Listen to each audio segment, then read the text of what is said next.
Selamat datang di channel ini dan selamat hari Minggu, sahabat-sahabatku yang terkasih. Hari ini gereja merayakan Hari Minggu Komunikasi Sedunia yang ke-58. Dan di dalam perayaan ini saya teringat akan beberapa hari yang lalu viral sebuah video tentang sejumlah oknum yang membubarkan sejumlah mahasiswa yang sedang berdoa rosario. Mereka membawa senjata tajam. Bahkan ada korban luka-luka yang dialami oleh mahasiswa dari peristiwa tersebut. Saya sempat menanggapi peristiwa tersebut melalui dua video konten di TikTok yang kemudian saya bagikan juga di Facebook, Instagram, dan YouTube saya. Di dalam dua video tersebut saya mengkritisi tindakan dari pihak yang membubarkan doa rosario.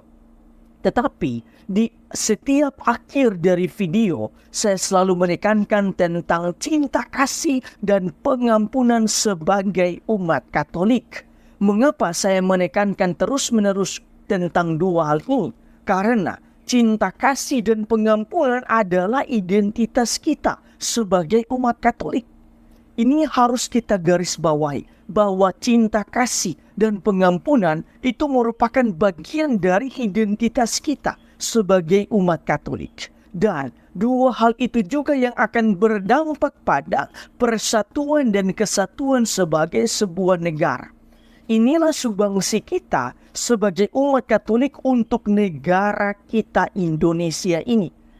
Jadi sekalipun kita sering mendapat perlakuan yang demikian seperti pembubaran saat berdoa atau tidak mendapatkan izin untuk membangun gereja dan lain sebagainya, tetapi kita tetap menghidupi cinta kasih dan pengampunan untuk tetap mempertahankan kerukunan beragama, persatuan dan kesatuan di negara kita yang tercinta ini.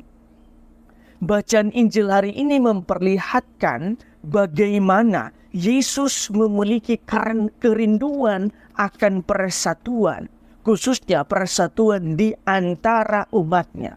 Yesus berdoa, "Ya Bapa yang kudus, peliharalah mereka dalam namamu, yaitu namamu yang telah Engkau berikan kepadaku, supaya mereka menjadi satu sama seperti kita." Doa Yesus ini menjadi inspirasi untuk doa persatuan umat Kristen. Sebab di dalam doa itu, Yesus sangat menekankan agar semua umatnya menjadi satu sama seperti Yesus dan Allah Bapa yang adalah satu. Di dalam teologi Tritunggal ada sebuah refleksi yang begitu dalam. Refleksi itu mengatakan bahwa yang menyatukan Yesus, Allah Bapa dan Roh Kudus atau Allah Tritunggal itu ialah kasih. Karena itu kita bisa merenungkan bahwa sebagaimana Yesus dan Bapa adalah satu karena kasih, maka kita pun harusnya bersatu atas dasar kasih. Di dalam bacaan yang kedua, Santo Yohanes berbicara tentang kasih. Santo Yohanes bahkan menulis, Allah adalah kasih dan barang siapa tetap berada di dalam kasih, ia tetap berada di dalam Allah dan Allah di dalam dia. Artinya, kasih itu adalah Allah sendiri. Sehingga jika kita menghidupi kasih, maka kita mengizinkan Allah untuk hidup, untuk benar-benar hidup di dalam diri kita, di dalam hidup kita. Dalam arti tertentu, kasih Allah menjadi perekat yang menyatukan kita dengan Allah sekaligus juga menyatukan kita dengan sesama. Sedangkan di dalam bacaan yang pertama, Santo Petrus sebagai ketua dari para rasul memperlihatkan cara untuk menjaga persatuan dan kesatuan di antara para murid, yaitu dalam memilih pengganti Yudas, ia tidak memilih secara sepihak, tetapi Santo Petrus mengumpulkan semua murid dan mereka memilih secara bersama-sama. Sahabat-sahabatku yang terkasih, berdasarkan bacaan-bacaan hari ini, marilah kita merenungkan sejumlah remah-remah permenungan pertama. Di dalam bacaan Injil dan bacaan yang pertama, kita mendengarkan doa Yesus dan sikap Santo Petrus yang menginginkan persatuan umat Kristen di dunia, sama seperti Yesus menyatu dengan Bapanya. Kata persatuan bisa kita maknai sebagai persatuan untuk semua umat manusia di muka bumi ini.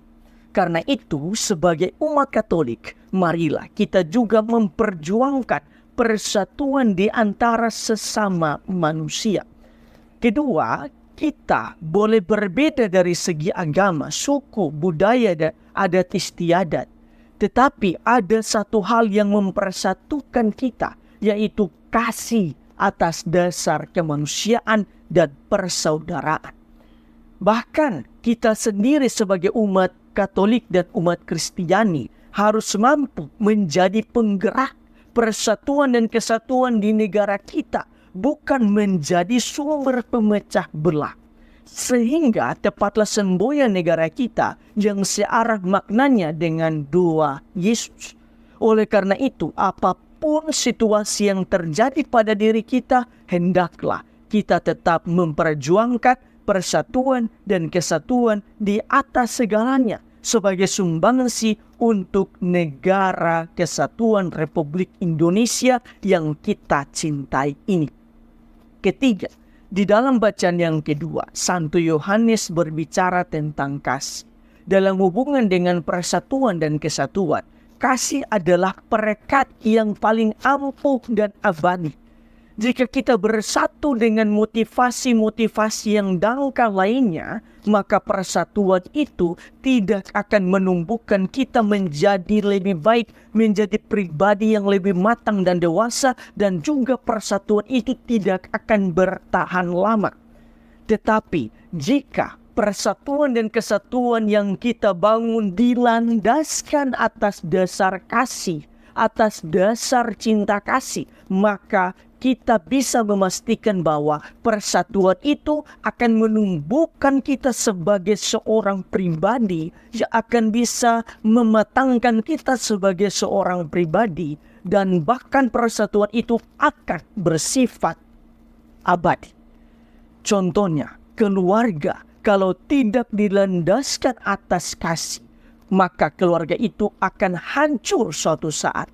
Tetapi jika kasih senantiasa ada di antara anggota keluarga, atau jika kasih ada di dalam sebuah keluarga, maka keluarga itu akan mengalami keharmonisan, mengalami kedamaian, saling menumbuhkan satu dengan yang lain, bahkan persaudaraan mereka akan bersifat abadi. Tuhan memberkati Anda semua.